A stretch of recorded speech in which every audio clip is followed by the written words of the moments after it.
Now, with the Conservative Party seem to be imploding these days, it looks better and better for the Liberal Party. How do you feel about the situation going on in the Conservative Party these days?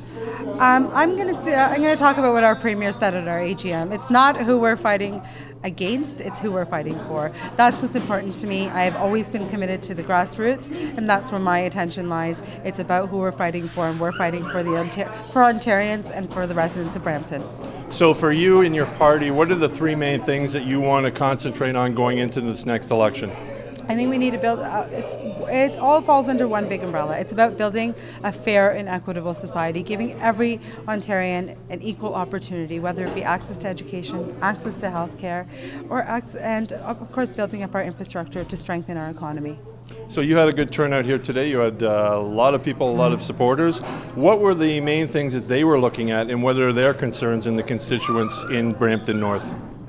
There's always work to be done, but we've done a lot of hard work on bringing the second centre, Peel for Integrated Centre for Health. I know that we have committed to starting the next phase of our second hospital, and that's important.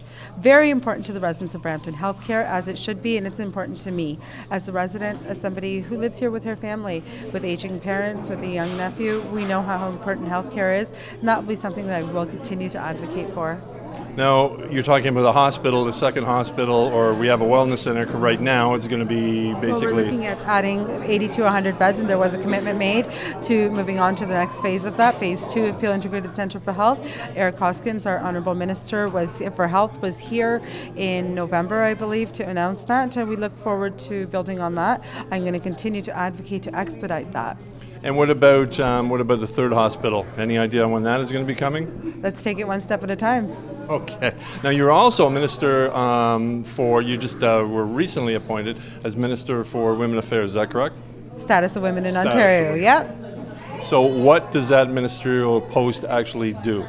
There's a number of things that our ministry looks at. We're working hard on a women's economic empowerment plan, working as we look at, we did roll out earlier on in our mandate, our party rolled out a sexual violence and harassment action plan, which is important for Ontarians. We want to ensure the women and girls in our communities feel safe, whether they be in the education sector, whether they be at work, or whether they be at home.